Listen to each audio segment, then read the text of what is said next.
Good evening from our headquarters in Kyiv. This is the new season of the Sunday Show, the only prime-time television discussion in English explaining Eastern European geopolitical storm from Kyiv. And I'm Natalia Humenyuk.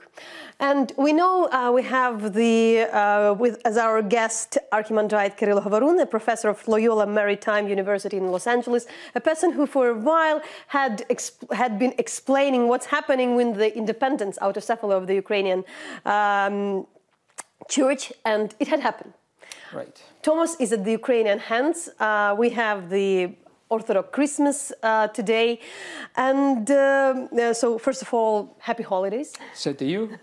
And also to our guest. And I think that was like the culmination of everything which was happening within the last couple of months. So for us, it's very interesting, and also for our audience, finally to really explain in the details what had happened. Right. You know, maybe you'll give us the understanding what it means historically for the country, for the church, for the Orthodox Church overall. Right. Well, it has to do primarily with the structure of the Orthodox or Eastern churches. Unlike the structure of the Catholic Church, which is highly centralized and which has a kind of pyramidal structure with the Pope on the top of the church, the Eastern churches are divided into local churches. They constitute a kind of commonwealth of independent churches. It is quite similar to the British Commonwealth, if you want, with the independent states constituting a communion of states who collaborate with one another. In a similar sense, the Orthodox churches are independent churches, independent units. They are connected with one another. And what happened today, a new church was born, such an independent church, and it is the Church of Ukraine. What happened very particularly today is that the birth certificate for this church has been issued by the Ecumenical Patriarchate. We call, in our language, we call this birth certificate the tomos, which is a Greek word meaning just a document. It's a document that certifies, that confirms that this church is legal, canonical, it does exist, and it should be received and recognized by other churches. But the people who are watching our program, they are more into the geopolitics. And definitely, there is no doubt that people are looking on what had happened in terms of the what's happening in Eastern Europe, what's happening between Russia and Ukraine, in terms of the conflict, in terms of this existence of different churches. And of course, they would like to understand what impact it had, because it's strange to say that it didn't have, because of course there is the war between the countries. Of course there was a long process of different churches, some misunderstanding for especially a foreign audience of what's going on here. Exactly. Yes, you're right. This happening, this event is an answer, is a response to the challenge, to the issue of the Russian aggression against Ukraine. And even though the process of the fight, the struggle of the Ukrainian Church for its independence has been going on since the beginning of the 20th century, essentially, when the Ukrainian Republic was established in 1917. It was greatly accelerated by the Russian aggression in 2014. Because, unfortunately, the Kremlin instrumentalized the Orthodox Church for its own purposes, geopolitical, political, and military purposes. The response of the Ukrainian state and the Ukrainian society to this instrumentalization of the church by the Kremlin was to enforce and to strengthen the struggle for the independence of the church. And I wouldn't say that this is an achievement of the Ukrainian state. It would be wrong. It would be a misrepresentation of the events. The Ukrainian state just facilitated or helped the Ukrainian believers, the Ukrainian society to achieve this goal. Therefore, I would put it in terms, in terms of traditional theological terms. We have this word synergy, cooperation between the body of the church, the people, the faithful in the church, and the Ukrainian state who work together towards getting independence for the Ukrainian church. For the Ukrainian state, it was obviously a response to the Russian aggression. For the church, it was a way to heal the split, the division, what we call the schism within the Orthodox Church. And it was a kind of a nice combination of two goals that contributed to this common goal. You mentioned this term, healing the division. However, of course, in the political, maybe it's, it's temporary. We're speaking about something more universal as the church, as the religion. However, these days people are speaking. Would it, enforce more splits? Because, of course, we still have the issue with the Moscow Patriarchy in Ukraine, and for instance, there are the concerns that they would be in a bigger position. They would be more like any force which kind of pressured to be the something which is not fully legitimate, that there could be a maybe more stronger position, and there could be some religion conflict which hadn't been really in Ukraine, despite all what was happening here for the last 25 years. Right. Yes, you're right. Certainly, there is a potential for further splits within the Ukrainian society, in the Ukrainian among the Ukrainian believers as a result of this step. But it is still just a potential. It's very much up to the churches, to the Ukrainian churches, to be conscious and to be aware of their task and to be really willing to cooperate with one another. Therefore, on the one hand, a great split has been overcome, has been healed. The schism that existed within the Ukrainian Orthodoxy, when one of the churches, or two actually of the Ukrainian churches, the so-called Kiev Patriarchate and the Ukrainian autocephaly church, which were not recognized by other churches, they have joined together, and they've constituted a new church. They've established a new church together with the participation from the Church of the Moscow Patriarchate, and that schism is over. It has been overcome. Now, there are, instead of 3 churches, we have 2 churches, which is already good. Well, this reduction of numbers of the churches is already good. So we have a reduction of 3 churches to 2 churches. And now those 2 churches have to find a new modus vivendi with one another, a peaceful one, a way of coexistence which would encourage them to respect one another, which is not an easy task, because already the Church of the Moscow Patriarchate has declared that it would not recognize the newly established church. Now it is important for the newly established church to not to triumph, not to feel this triumph or victory over the other part, but to extend their helping hand, to adopt a language and to adopt an attitude to the Church of the Moscow Patriarchate, which would be welcoming, which would be an offer of peace and peaceful coexistence. That is important. So on both, it depends on both parts nowadays whether they will coexist peacefully or in confrontation. Of course, Moscow continues to steer conflict and discord between the churches in Ukraine and in Ukraine. And therefore, I think the Ukrainian people, the Ukrainian churches should be mature enough, should be aware enough of their mission of overcoming the splits. You said should be mature enough. Are they mature enough?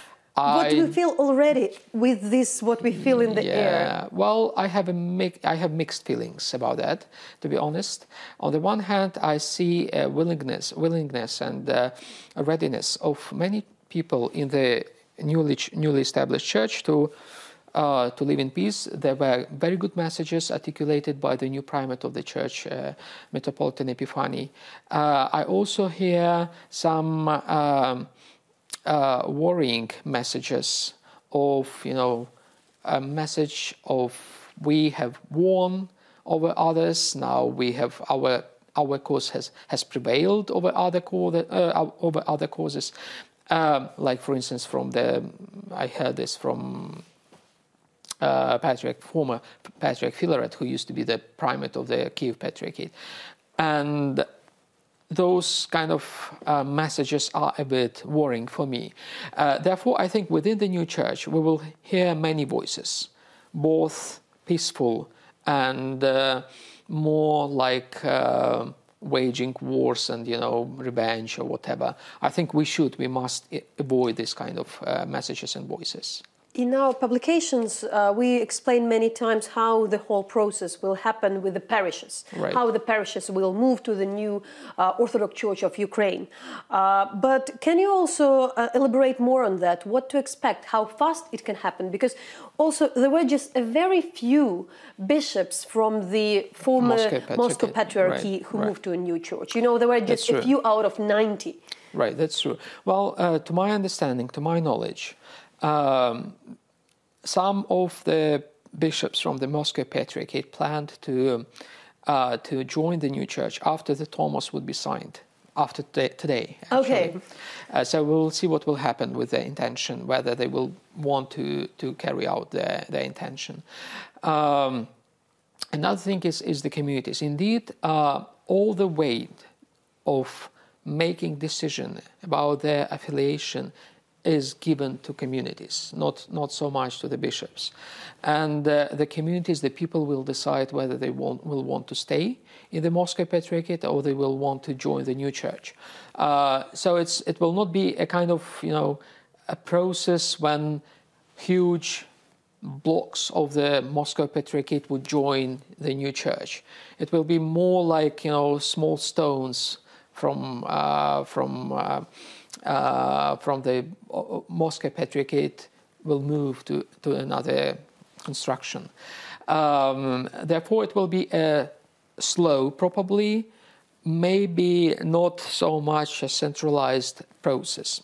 It will depend very much on the laws, because, as you probably know, there is a draft of a law which is still pending in the parliament, which will regulate in a more precise way how the communities could move from one church to another church.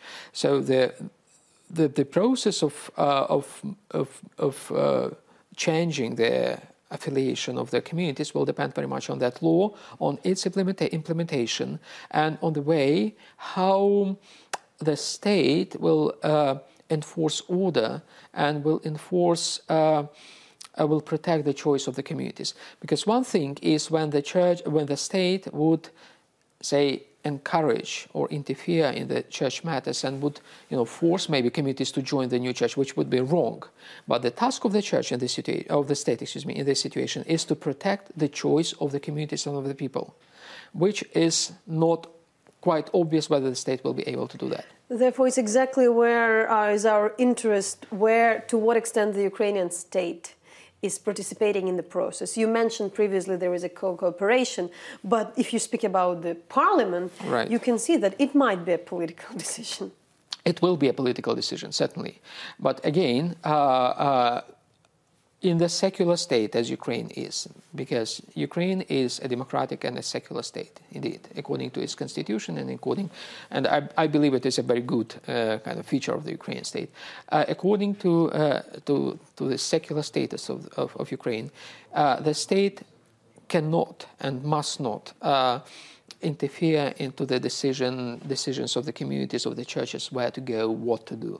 It's completely up to the communities, and this applies also to this process of changing affiliation. What the state has to do is to protect the decision of the community, so that if a community, say, decides to move to switch to another jurisdiction, and there are forces that want to make a trouble out of that, say, to bring some rugs to interfere, to beat people or to force people to change their mind, the state must protect the people of the community and must prevent these outbursts of violence. The same applies if a community wants to stay in the church where it is, like the Moscow Patriarchate, and if, say, some nationalistic groups want to interfere and to force people to change their affiliation, the state must protect those people and those communities to stick to their decision. So that is the only business that the state has to do with all this kind of story. All decisions should be made by the communities, by the people. Still finalizing with this particular thing, the discussion we have also in Ukraine, in the civil society, in the society, that of course it's an important thing for believers. Though in this case particularly we see that a lot of people who are not Orthodox believers are like, I will say, celebrating, supporting this decision.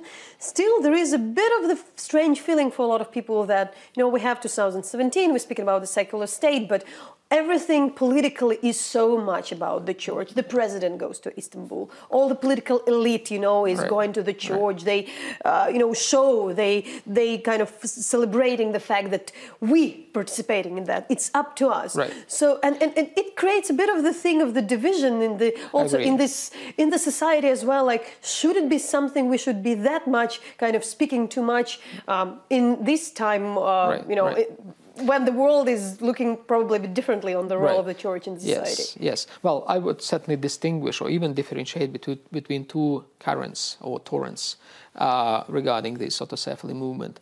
First torrent is purely ecclesial, religious. It's a desire of people, believers, to have their own church. Another torrent is political. And at this moment, they concur. They come together, but they shouldn't be confused. They are different, still different torrents. And again, even when we are talking about politics, I distinguish two sub-currents, if you want, within this political kind of stream.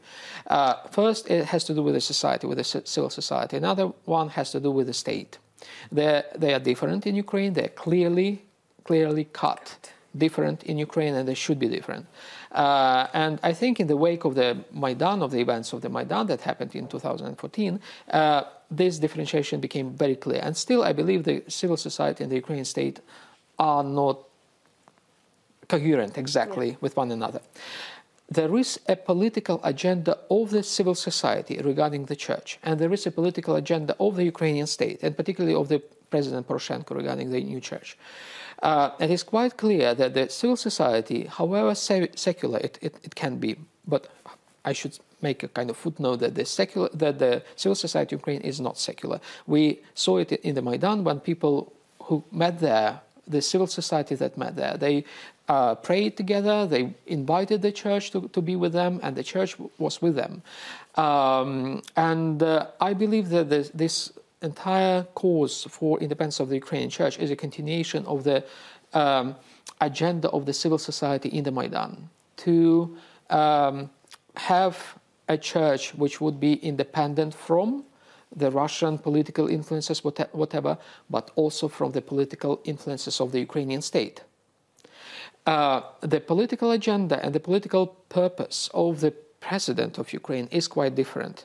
Because, well, that's quite clear that he wants to win a new election, which is understandable. It's okay. He's a politician. He does his job, and he does it quite well regarding the church. I don't speak about other issues. But they are two different political processes. The one instigated and encouraged by the civil society, which wants the church to be an important player on the stage of civil changes, but also to be present there. And it's interesting, I would like to emphasize this, that the new regulations in the church, which stem from its new constitution, the statute, which stems also from the Tomos, the document which has been issued today on the 6th of January, those documents contain very clear principles of transparency, of accountability, of democracy, if you want. They are very democratic kind of documents. They concur with the demands of the Ukrainian kind of civil society. I compared even, the process of building the new church with the principles of transparency, the system of prozoro, of, accountability, of republicanism, which is important for the Ukrainian civil society and which has been implemented in the documents, founding documents of the church. And you mentioned in your writings that the new statute, it's quite a democratic and it's kind of way better than those from the Soviet tradition of the church. While there are also some concerns to the fact that it wasn't really discussed because there was so much about who could be chosen as a metropolitan rather than the essence of the document. That's true, and that happened because the people who were supposed to discuss the new documents were bishops, and I would say that the bishops from all churches that contributed, who participate in the council, they were not quite aware, and they were not really willing to, they didn't even understand the importance of those documents. However, the faithful, the lay people, were aware and participated very actively in the discussions and so forth.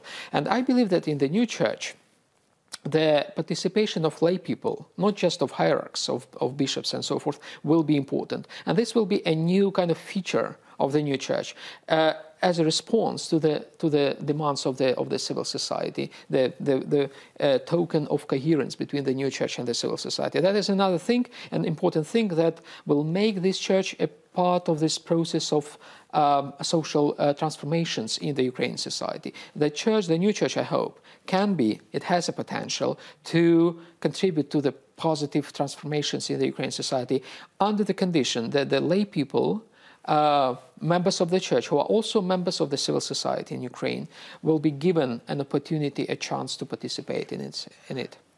So my further discussion I would like to raise, it's on the Russian Orthodox Church today.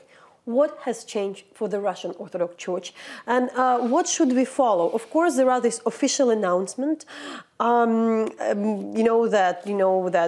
they deny, don't recognize this new church, but it's a big country. It also has a lot of Ukrainians among their bishops. True. Yeah. And we're really curious, what's happening in the cathedrals there? What's happening during the services? Because so far it wasn't really clear. There was just official statements. And still, this is a huge church. So what changed? Well, because it is huge, it is very diverse, and many things happen there. First of all, that is the church which has become ultimately centralized and hierarchized, as it were. Because the Ukrainian process is just the opposite. It's a process, the process of creation of the Ukrainian church is a process of emancipation, effectively. The process of larger involvement of lay people to the work, to the life of the church, a process of democratization, if you allow me to say, to apply this kind of political term to the ecclesial realities. It finds a lot of sympathy among many in Russia, and I receive kind of feedbacks from priests and lay people from Russia. They say, "We are with you. We are really happy about what is happening in the case of Ukraine." Of course, they are worried, and some of them, and I'm personally worried, if this process of emancipation will end up in the process of nation building, encouraging and enforcing nationalist movement and nationalist groups, not really the civil, the groups that foster the civil changes. At the same time, of course, for many people in Russia who have been affected by this megalomaniac imperial idea, it is a great loss. It's another geopolitical catastrophe, similar to the one when the Soviet Union collapsed. They leave this process as their personal tragedy, which is, for me, it's just a destruction of delusions. Because this megalomania and imperial ideas about the church, they are delusional, and those delusions have received a huge blow with the process. They can suffer this as their trauma, kind of trauma and can retaliate. Probably Ukraine will want to retaliate Ukraine for that. But the healthy way to deal with this trauma is just to overcome it and to understand, realize that the Russian society, the Russian church loses nothing. It's a way, it's a chance, an opportunity for the Russian church to receive remedy against this imperial ideology, to become church again, to return to, to Christian principles, ideas. If the Russian church, if the Russian people who are members of the Russian church comply with the idea that Ukraine is gone, it's not anymore there, the Russian imperial idea has suffered a huge blow, and they will accept this. This is a way for them to understand that the church is not about empire. The church is about Christ. The church is about love. The church is about compassion, and that is the way to to find a kind of way of peace and of healthy thinking. But can we discuss any kind of a domino effect? I used to talk to a Belarusian journalist recently who was really looking very clearly at what's happening in Ukraine and looking like, would ever the Belarus church would have its autocephaly or things like that. So what this process can trigger? Speaking technically, judging from the way how autocephaly was granted to the Ukrainian church, the same premises for granting autocephaly for the Ukrainian church opened the doors for the church in Belarus to do the same. In case they will want to do that. So the door is open for them. Now it's completely up to them whether they want to to use this opening, enter this door, and become independent. The situation in Belarus is quite different because first there is no much a civil society as it is in Ukraine. And as I said, in Ukraine, the very existence of the civil society contributed largely to establishing a new church. And second, there are no many faithful people who would want to have an independent church in Belarus. Probably the political changes in Belarus will contribute one day to if they happen. To this to happen. But so far, I don't see preconditions, political and social preconditions for that to happen. And can you also explain us what's happening with other Orthodox churches? You explained in the very beginning that there is the Commonwealth.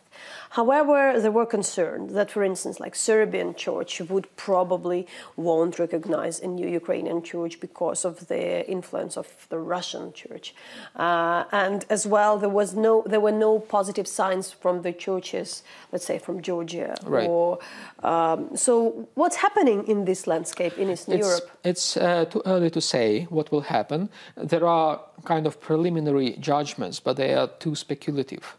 I'm afraid, and I would not make my own judgments at this stage because the motivation for those churches is very complicated.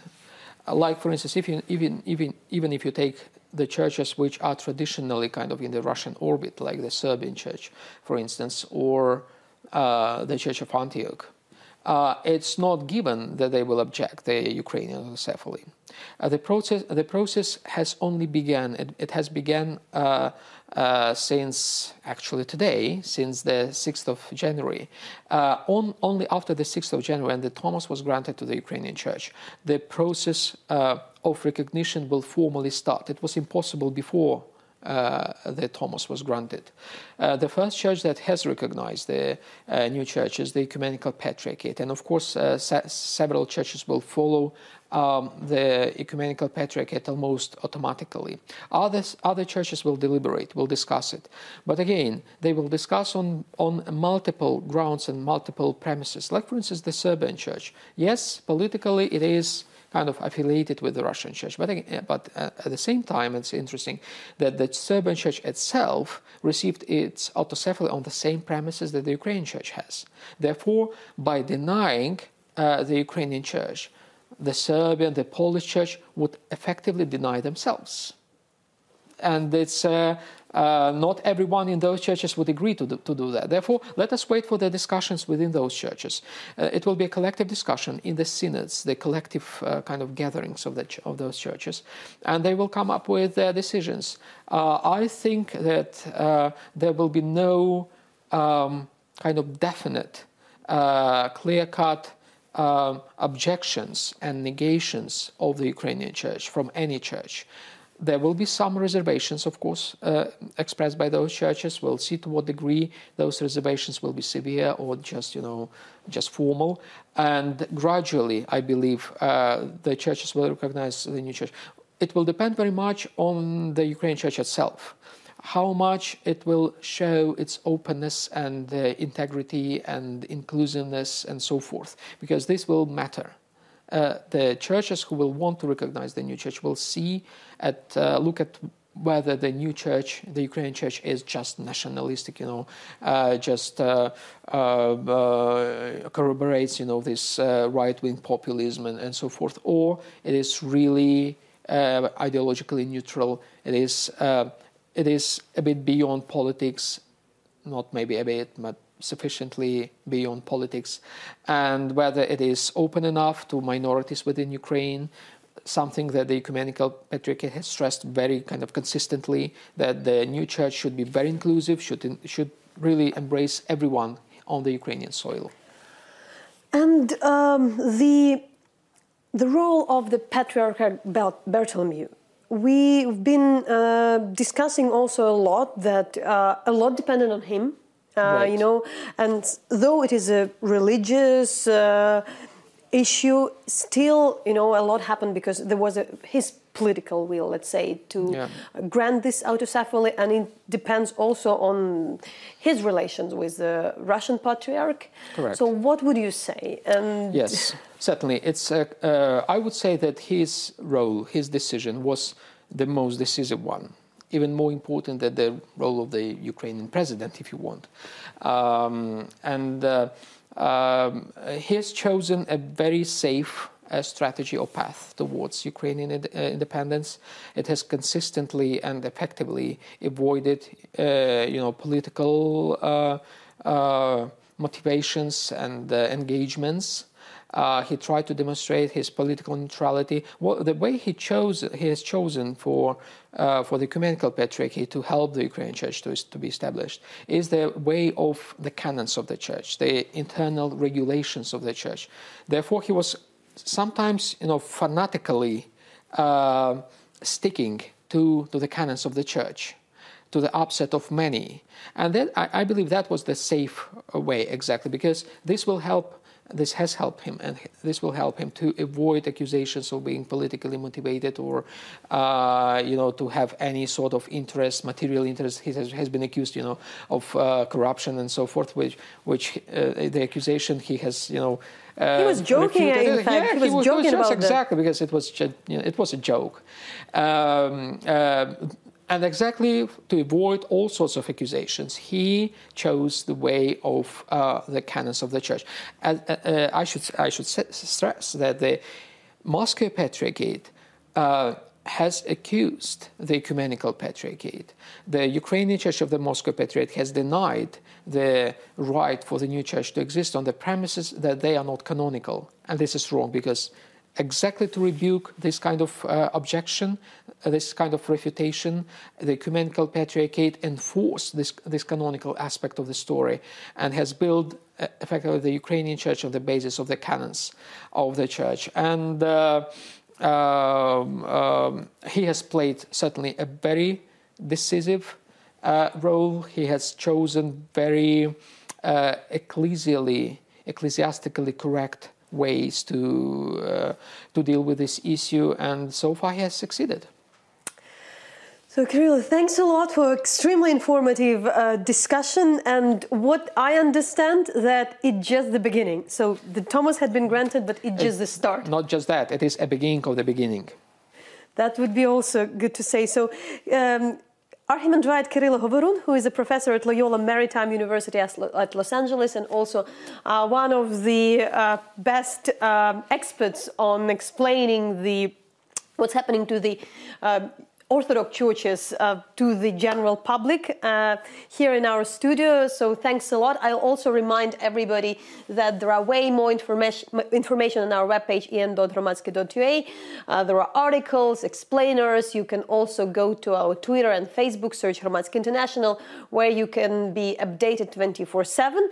With that, I leave you and see you next week, and happy holidays.